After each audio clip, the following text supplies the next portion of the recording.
We are Duck Hunting Fanatics, knee deep in the duck blind. If it flies, it dies. Only Duck Hunting Fanatics know what it feels like to see a brightly colored drake mallard cup its wings and soar towards your decoys. It's what we do, and it's what we love. Duck Hunting Fanatics, with boots on the ground, eyes in the skies reports. And we get it from professional duck guides all across the country. We interview them for their top tips and tricks from their years of experience from the duck hunting blind. This is Duck Hunting Fanatics, and this is Eric Wilkes. Greeting, friends and fellow duck hunting fanatics. Eric Wilkes here with another episode of Knee Deep in the Hunting Blind, Knee Deep in the Duck Blind. And today we've got a special guest by the name of Trent Dirks, who's part of the Retrieving Freedom, Inc. And we've got an array of topics that we're going to talk about today. But first off, Trent, I want to thank you for taking time to be here. And secondly, I want to thank you for your service to our country. And thanks for being here. Absolutely. And thanks for having me on. I appreciate it. Absolutely. Now, I know you're part of Retrieving for Freedom, and you actually got a dog through them, and then you went to work for them. So, how did you come to get exposed to Retrieving for Freedom, and what made you decide to go with them? And I know they helped you through, I think, a little bit of a rough patch that you were going through with PTSD a little bit. So let's just talk a little bit about, how you came to come across Retrieving Freedom and how that's helped you and impacted your life. Yeah, so I got involved or introduced to Retrieving Freedom in about 2015. They had just opened a facility in Waverly, Iowa, and some of my clients were actually fostering one of these dogs. And I kind of asked a few questions vaguely, but I didn't really understand what they did, just that they trained service dogs for veterans. And I wound up a few weeks after that losing my second friend to suicide in about a year and a half. And I was in a really bad place, and something told me to stop by and check the place out. So I learned that Retrieving Freedom trained and placed service dogs for veterans with disabilities and children with autism, and that I qualified for a service dog being service connected. And I didn't exactly know how it correlated to people that struggled with PTSD. I thought service dogs were for people with mobility issues or physical limitations. But having PTSD and social anxiety is a major mobility issue mentally. And so I wound up applying for a service dog. I met my service dog Tracer a couple months later, and he's just, I wouldn't be here today had I not walked into that facility and gotten Tracer. And he's just helped me overcome everything from, in 2015, I couldn't look anybody in the eye or have a conversation with people. I couldn't go to Walmart without having a panic attack. I was really isolating myself. I wasn't very involved with my son's life or as much as I would like to be. And Tracers just helped me in every aspect, getting sober, getting more involved in my son's life. I going to the grocery store, gas station. Me and my son go on a lot of adventures. I've been able to take him to professional sporting events and go to school functions. And then it's come full circle for me. I started volunteering a lot for the organization so that I could give back to my fellow veterans and my kids with autism. And through that volunteering, I started a couple fundraisers and was asked if I would like to join the crew at Retrieving Freedom as an employee. And they offered me a job as the resource development coordinator. And now I'm the resource development director. So I've been with them as an employee for about 18 months now. And it's just such a blessing to be able to wake up every day and quote unquote go to work and know that I'm giving back and helping other people out. So it's just, this organization and this dog is giving me my life back. That's awesome, man. It's such an incredible story, and I'm sure it's not it's not an easy thing to talk about. It's never easy for anyone to talk about the traumas and things we've experienced in our lives, but we all have a story, and it's great to hear you talk about it. And, you know, you seem like you're doing really well. You've come a long way.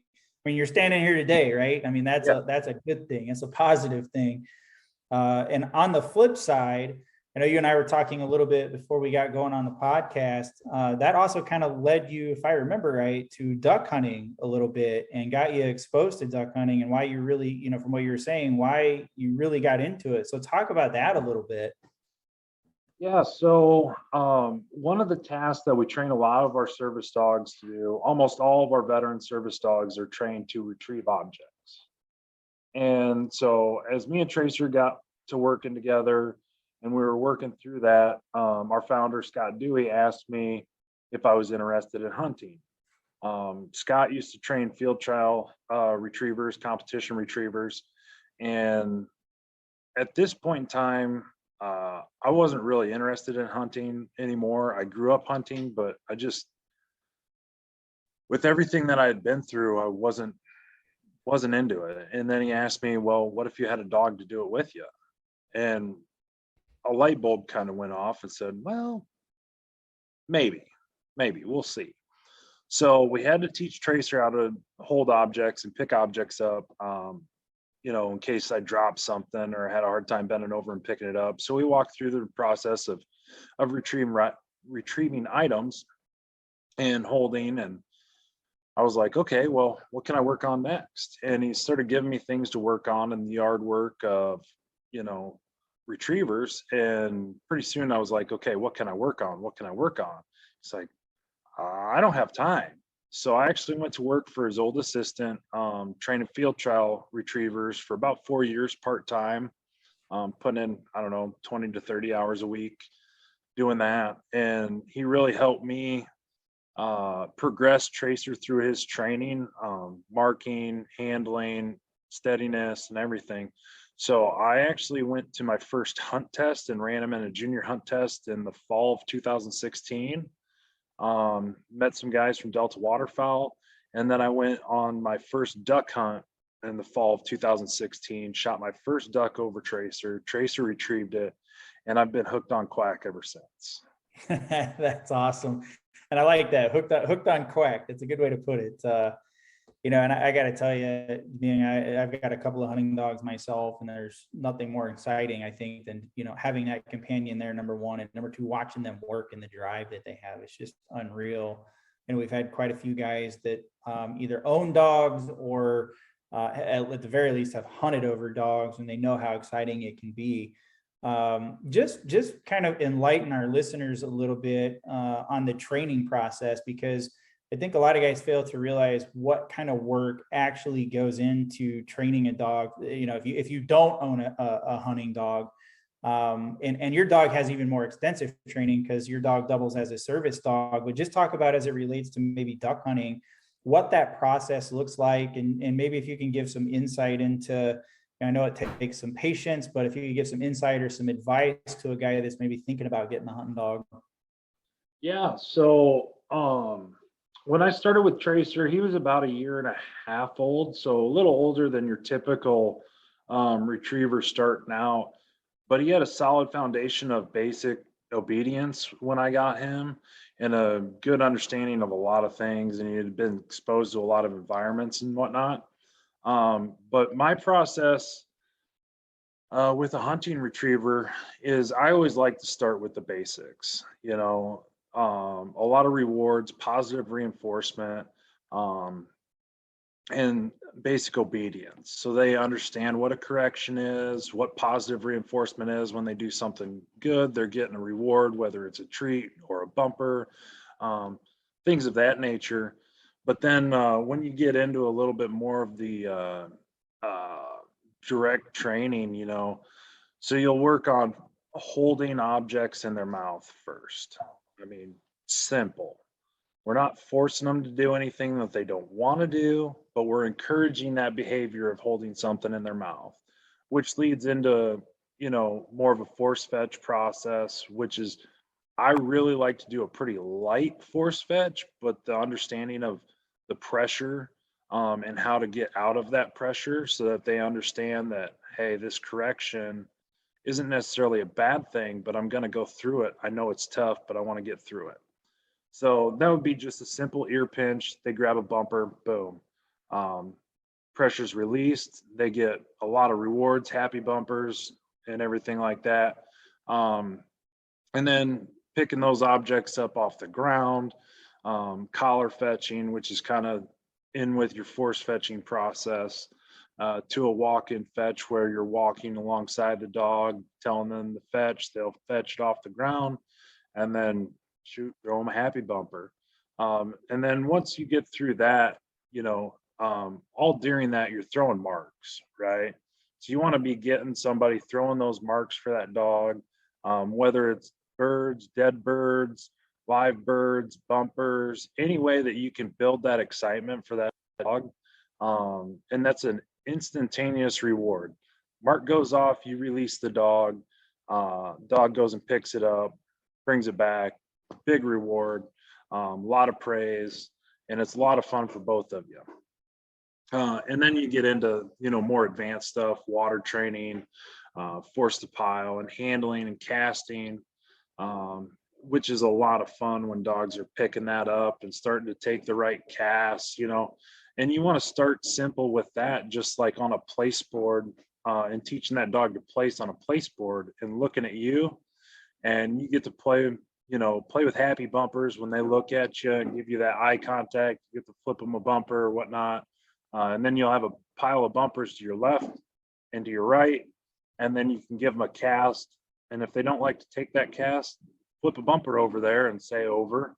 Then go pick that bumper up, come back to the place board and do it all over again. So it can be a lot of really rewarding training and a lot of fun for both of you. And it's just consistency and repetition.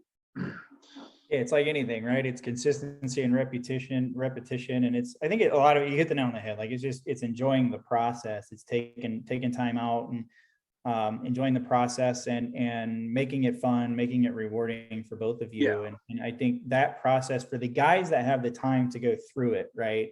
Yes. A lot of guys don't. A lot of guys will trust the trainer to get it all the way done. But I'm like you. I was there. I was helping with the training, and I was a huge part of the training with both of my dogs. With professional help, of course, but I was always out there with my dog, training with them as much and as often as I could, because that's also your time to bond with the dog. And, enjoying that process. Sometimes it can get tedious. There's just like anything, there's good days and there's bad days. Some days your dog just is going to be stubborn and just doesn't want to cooperate. I mean, that's just part of it. You still just have to trust that process and keep the positive reinforcement going. You've got to keep the rewards up, and when you're having a bad day, you're having a bad day, right? Call it that. Just chalk it up to a bad day and move on to the next one. Right. And sometimes, that's the key, is when you notice you're having a bad day, is to be able to take a step back, do something and make it successful, and then return to where you're going, what you were trying to do the next day. And just overcome those little milestones and reward for those, and make note of those things. So there's a lot of great books, a lot of great videos, and a lot of great amateur trainers and professionals alike that are more than willing to help out. A lot of training clubs that get together weekly or multiple times a week. And if you can find one of those and get involved, that's the way to do it. Well, there you go. So far, in your hunting adventures, what's been your most memorable experience with your dog? To pick one is, I couldn't. I've had so many just magical experiences, to say the least. I mean, retrieves that I thought there's no way in the world that this dog would ever find this bird. I remember when I was going through a treatment program back in 2017, this would have been, Tracer's second year duck hunting, our second year duck hunting. I shot a wood duck and he ran his first blind retrieve and picked it up. And, last year we were in the timber and got to shoot ducks in the timber, which was fantastic. A really cool story was we were hunting in South Dakota on this little pothole marsh last year. And there's a buddy of mine, his stepdaughter and my son, we're all hunting and we had some birds. It was fairly windy, and we had about 5 birds that were either still swimming a little bit or just had floating across with the water and the wind. And Tracer made 5 retrieves across this body of water, casting him, handling him, had binoculars out, seeing where he was at and handling him to the birds. And my buddy says, "How far do you think that was?" I said, "Conservatively, a couple 100 yards." And he happened to have a pair of binoculars or a rangefinder in his blind bag, and 318 yards. He did that 5 times across the water. Wow. He's just been an absolutely incredible retriever. I'm a joy to hunt with. He's steady, he's fun to watch work, and he's willing to work and loves his job. As most hunting dogs do, right? It's what they, if you treat them right and you train them right, they live for it. It's almost like this is what they were born to do, and they love it. And that's why I think I just get so much joy out of just going out and watching the dogs work. And really are, truly, when they say it's man's best friend, it's truly man's best friend. It's a really cool thing. So, well, hey, Trent, man, I want to be respectful of your time and say again, thanks for jumping on the show with us here for a little bit. Tell people a little bit about what you've got going on for the rest of 2022 with Retrieving Freedom Inc. and how people can get involved with you. Yeah, so our website's www.retrievingfreedom.org. We train and place service dogs for veterans with disabilities and children with autism. We're a nonprofit. We provide this service to our clients at no cost. We operate out of Missouri and Iowa, out of 2 locations, 1 in each state, but we place dogs nationwide. And we've got a lot of placements coming up the rest of the year. And we've got a lot of new puppies that are coming in. So we're always looking for puppy volunteers and donations to help us operate and help these individuals that need it. So if you'd like more information, check us out online or look me up. Awesome. Sounds good. And just to show you guys again, you see the website here on the screen if you're watching this, or if you're listening, it's just retrievingfreedom.org. That's retrievingfreedom.org. You'll also on the website see the links right to the social media profiles. If you want to check them out on Facebook, YouTube, Instagram, it's all right there at the top right corner of the website when you get to it. They are very active on social as well. So if that's a better place for you to engage, check them out on social. You can message them there. All their contact information is there. So I would encourage you guys, get in touch with them. If it's maybe you're a veteran or someone who is a veteran that you could refer over, send them their way. Let them know Duck Hunting Fanatics sent you over and that's how you heard about them, just so they know that you guys are listening and tuning in and active and involved in our community as well. So that said, I want to thank our listeners for tuning in. We definitely certainly do appreciate it. Without you guys, we wouldn't be able to continue to do these shows. So thank you guys very much for tuning in. And Trent, thanks again so much, man, for your time. I certainly do appreciate it. Absolutely. Thanks again for having me on. I appreciate it. It was a lot of fun. My pleasure. Thanks, everyone. Everyone have a great day, a great night, and we'll see you on another episode of Knee Deep in the Duck Blind. We are Duck Hunting Fanatics. Knee deep in the duck blind. If it flies, it dies.